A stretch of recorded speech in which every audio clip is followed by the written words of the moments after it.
Hi everyone, this is Neve here from themamaship.blogspot.com, and I just kind of realised that all the previous videos I've been doing recently have been really fashion and beauty oriented, so I wanted to focus a bit more on the breastfeeding side because that's why I started the blog in the first place. So I just wanted to talk a bit about tandem feeding today and how it works for me and my family, and this might help some people out there who are considering tandem feeding or weaning their first child if they're pregnant, and just give you a bit of encouragement basically. So my son is 3 years and 4 months old, and my new baby is 4 months old. So my son must be 3 years and 5 months old. So I continued feeding my son through the pregnancy.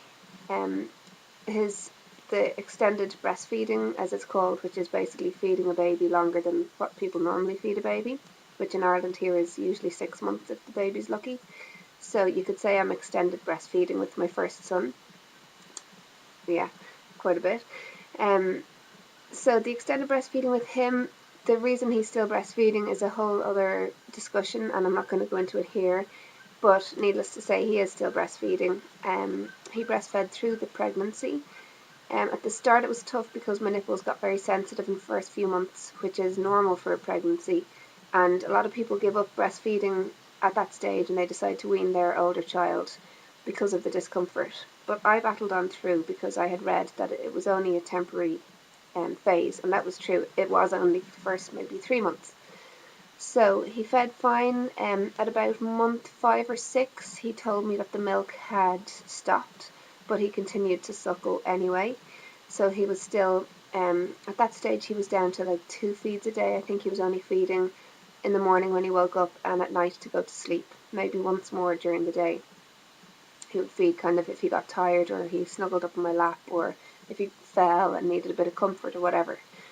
So he continued to feed, and then my colostrum came in at I think month 6 or 7, and he fed away on that and said, there's milk here, but I could see myself it was clear, so I was kind of expressing a little just to check what was it white milk or what, but it wasn't.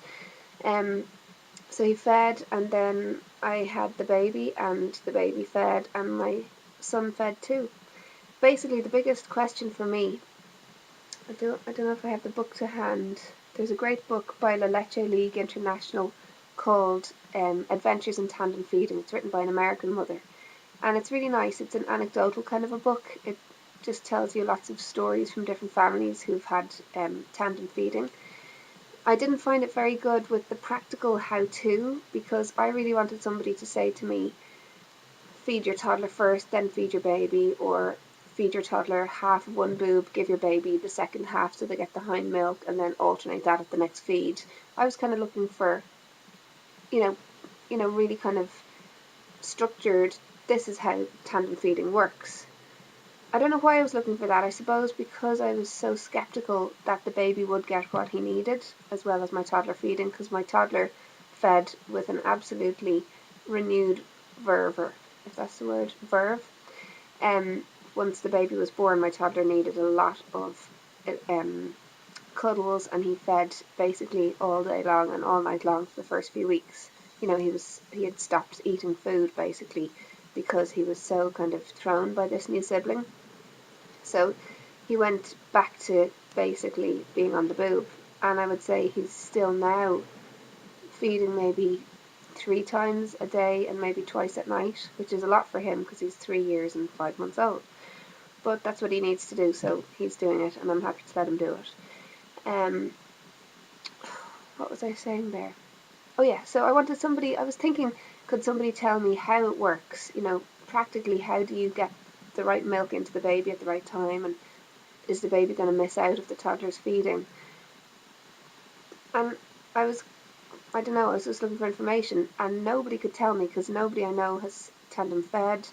There's very little advice on the internet. Everything seems to be just like, oh, whatever works for your family will work. That really pissed me off. So after about a week of this, basically where my toddler was looking for milk every time the baby fed, which was, well, however, 20 times a day or whatever. I said to my midwife, like, how is this supposed to work? Am I supposed to, limit what they feed so that the other one gets food, or am I supposed to kind of watch the clock? Because I'd never done that before. I'd always believed in the baby feeds on request, which is nicer than saying on demand. And I was really, I don't know, I suppose I was just kind of nervous about producing enough milk for two. And my midwife gave me the best advice I had ever been given, and this is the advice I give to you now. She said, let them feed. Just let them feed.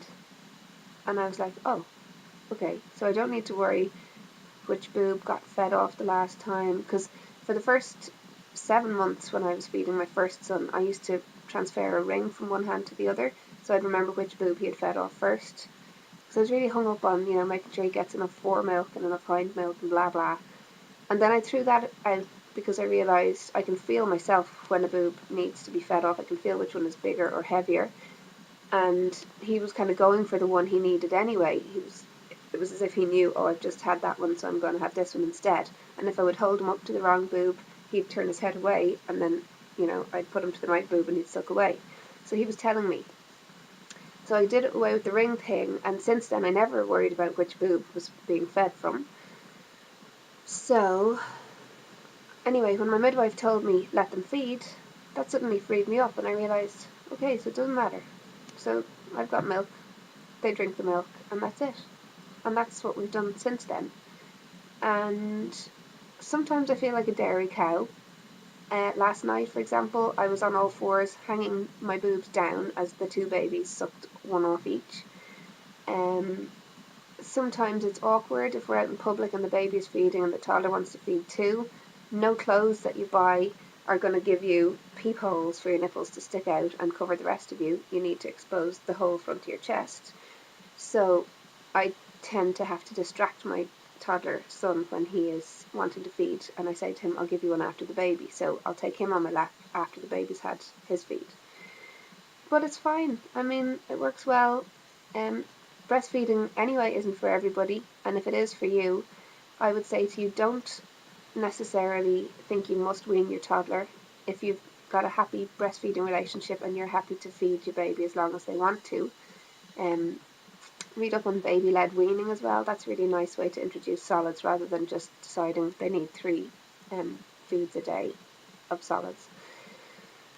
So I would say just feed them if you can, if you've got the time, if you've got the patience. It doesn't take anything out of you energy-wise, and it does help your body get back in shape really quickly.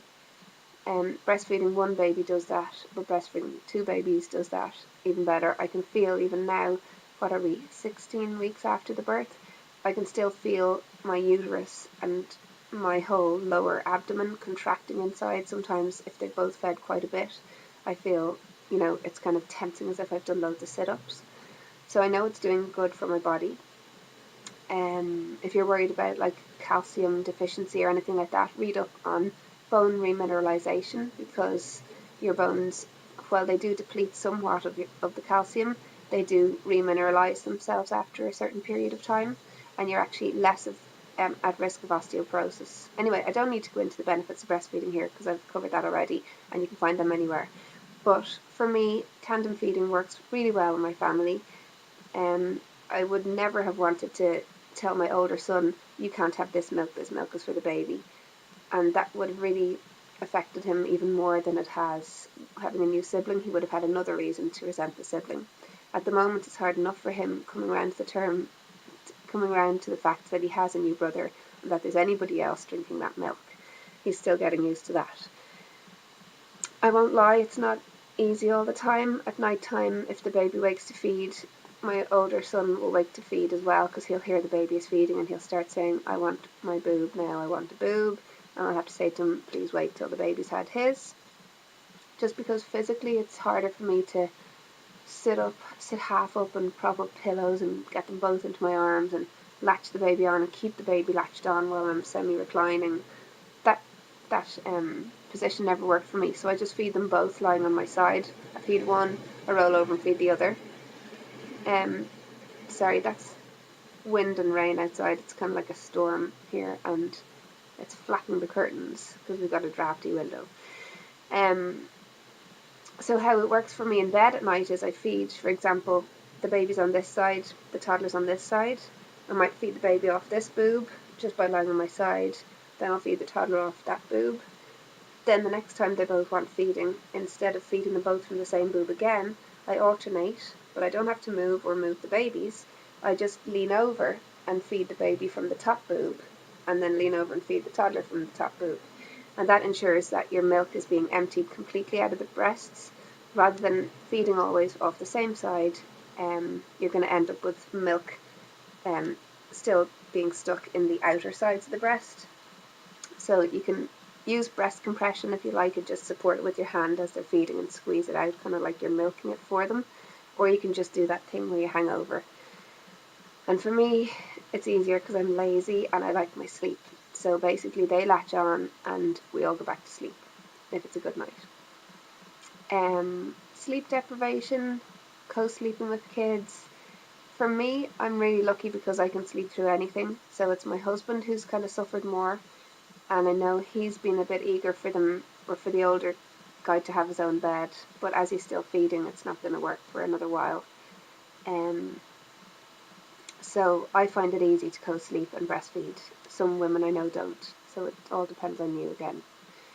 If I had to get up out of bed and pick a baby up out of a basket or out of a co-sleeper and sit up to feed them and maybe turn on a light, I would have given up breastfeeding a long time ago. So the reason I'm still doing it 3.5 years on, nearly, is because I'm able to do it at night in the dark, in my sleep, basically. And I don't know if that's luck or if it's just practice that has got me to that stage. Probably half and half. So I'm lucky that I can sleep deeply. And also when you're breastfeeding, your brain secretes some kind of hormone, I'm not sure what it is, and dopamine probably, or something like that. And it actually ensures that even though you're sleeping in shorter bouts, that you still get deep sleep. So your brain immediately goes straight into deep sleep mode when you fall back asleep after breastfeeding. That's how you can wake up and function the next day. At least that's what I've read, and it seems to be working for me because I'm still walking around and I'm okay. The only time I get kind of tired breastfeeding is while I'm actually breastfeeding, and you'll find this yourself. You'll find your brain kind of switches off because your body obviously has to produce the milk, and your body, it's nature's way basically of ensuring you're feeding your baby and giving that your priority.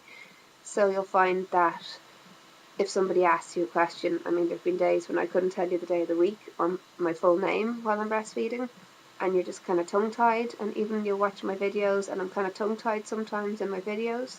It's the baby brain, it's the hormones, it's literally my brain focusing on the baby, and then it's harder for me to switch into logical thought, which sounds like such an anti-feminist thing to say, you know, the whole blame the hormones for the ditziness, but when you're breastfeeding, it's physically impossible to be 100% on brain-wise the whole time.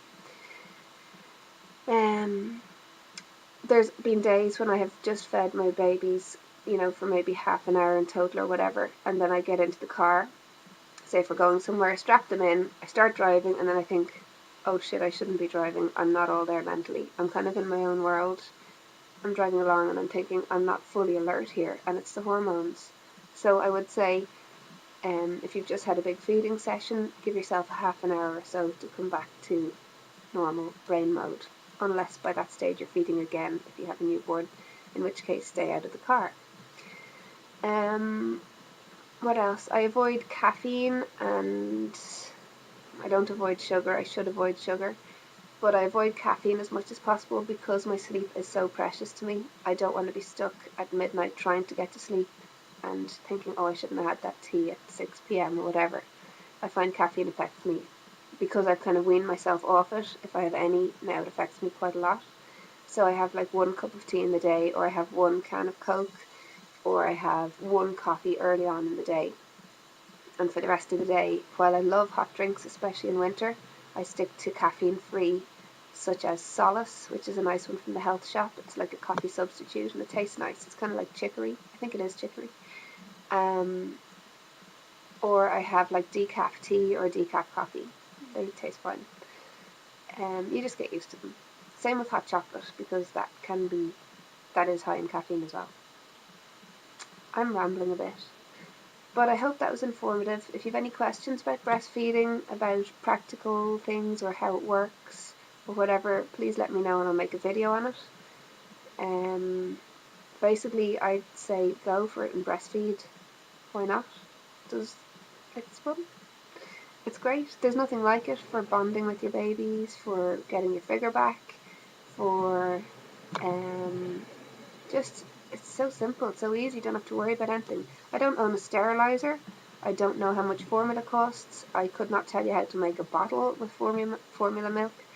I just haven't ever had to worry about that kind of stuff. I just pick the baby up, whip out my boob and feed them. And it's great. If you're lazy like me and you just want the easy way out, you go for it. Oh, another thing. I read somewhere somebody had a question with tandem feeding. Did you have to wipe the nipple off before you fed the other child so they wouldn't pass germs to each other?